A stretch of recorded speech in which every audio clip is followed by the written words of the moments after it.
I think it should be kind of obvious based on my other videos, but I'm not much of a fan of Ned Lamont.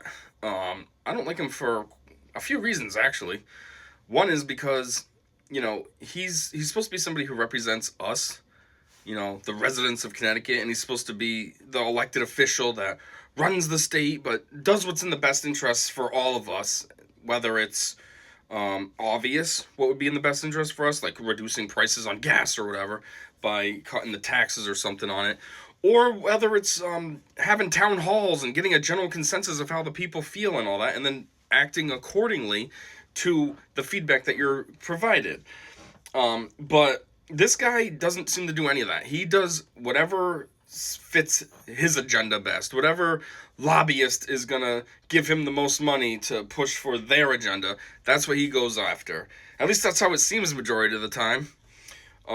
If you look at his X account or even Facebook and look at any post he puts, there's always comments from people hating on whatever he said, suggesting other things that he needs to do, and does he ever address any of them? No.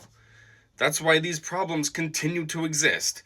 The other reason I don't like him is maybe a little more, I don't know, less valid, but he just seems like he's an absolute pipsqueak. I want a leader of my state or country to be somebody who seems strong and in control and they're the ones that running things, okay? You know that when they walk in the room, they mean business, and chances are whatever they're going in the room for, that's what's going to be the end result when they leave. I feel like Trump. Let's take Trump, for example, for president. Everyone, not everyone, but a lot of people, these lefties want to cry about him and act like he's so terrible and all this. But at the end of the day, he means business. He walks in a room and he's going to lay down the framework. Maybe there'll be a little bit of compromise going on, but at the end of the day, mostly whatever he wanted is what's going to happen. On the other hand, look at Biden. He was a guy that needed note cards to tell him who to call in interviews and what to do and where to go. He needed people to help him walk off stage and stuff. That's not a leader. I don't want that.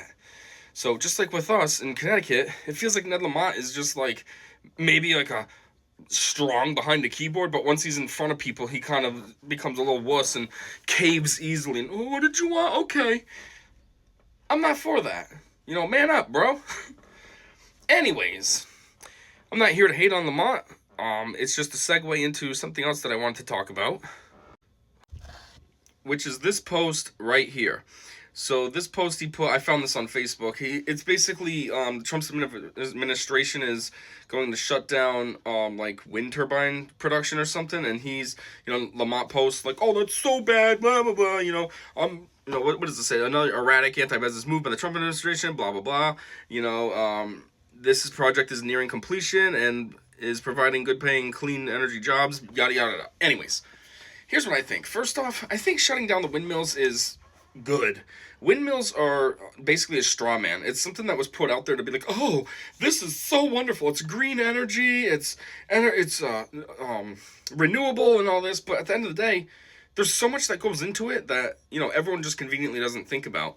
Like, what did it take to manufacture the parts, the blades, the base, the mechanical components inside, and all that? What did it take to make that? And how was it made? Well, how green was that whole process? Didn't think about the shipping. Those trucks bringing it were most likely flatbed tractor trailers using diesel fuel. And how many trucks did they need? How many trips back and forth needed to be done? Then there's the people assembling it. They probably had cranes and other big trucks there. So it's just a scam to just kind of blind you, like, oh yeah, it uses the wind. Wow, that's a great way to get energy. When the reality of it is what did you have to do to get to this point? A lot of not good. It's kind of like with the electric vehicles. They want to act like, oh, I don't put off pollution when I'm driving, but yet, what do you need to get the electricity to charge those batteries? And what was needed to make those batteries?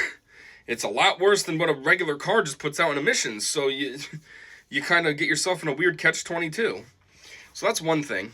The second thing is windmills aren't even that energy sufficient, whatever the word is I'm looking for. They don't produce as much energy as they make it seem like they do. They're very inefficient, I guess. I don't know, I already said that, but you know what I mean. They suck. I don't have numbers off the top of my head right now, or I don't have anything that I looked up prior. I just have this post that I want to talk about. But the output of them is just not worth it for everything that it takes to build one and transport it and everything.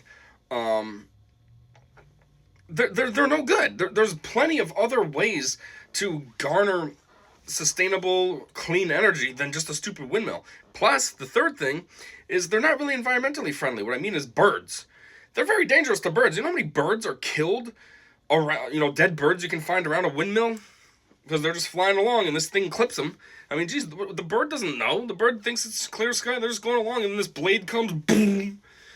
So, yeah, they're terrible. So shutting them down is probably good. Anyways, that's not even the point. The point I wanted to make is he cries about, like, oh, we need to try to work to lower costs and all this. First off, let's get real, bro. When has anyone ever said, oh, good thing we installed all those wind turbines, my electric costs have dropped significantly? Never. Because they don't do that. So that's just a straw man gaslight right there to try to pretend that seizing the production of windmills is going to make that much of a difference. But if he's really serious about trying to cut down costs for Connecticut residents on their electric bills, there's a lot of other options that he can try rather than crying about the cessation of windmills. One is he can get with Eversource and Perna, whatever it is, and get rid of the, what's it called? The public benefits charge that we have on our bill. Now, from what I understand, this public benefits surcharge, tax, whatever you want to call it, is from COVID. When people didn't have a job because they were laid off or whatever temporarily, and they couldn't afford to pay their electric bill, that means that what happened, obviously, was that Eversource was behind by a lot of money. They weren't getting a lot of money in from these people who weren't paying their bills.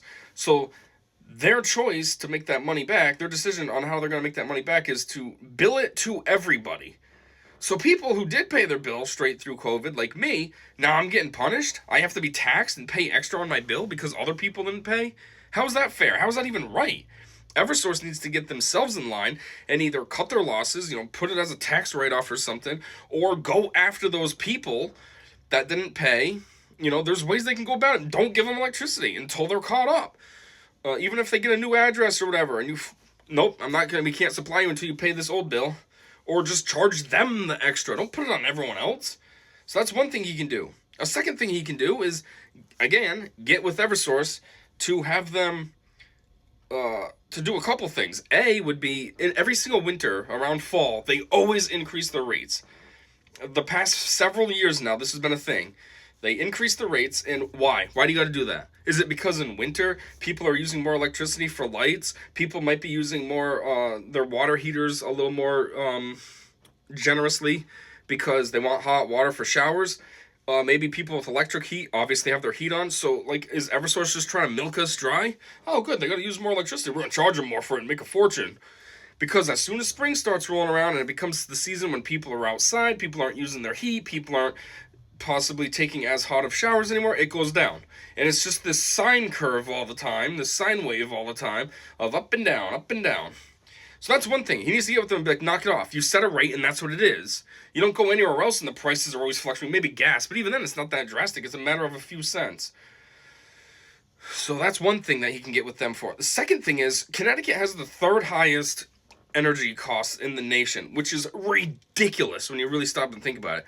Obviously, it goes California's in first, I don't know who was in second, and then it's us. That's pretty bad when you're that close to California on extreme costs. So not only should he do part A, but part B should be, he needs to work with them, or not work with them, he needs to tell them that they need to better their costs.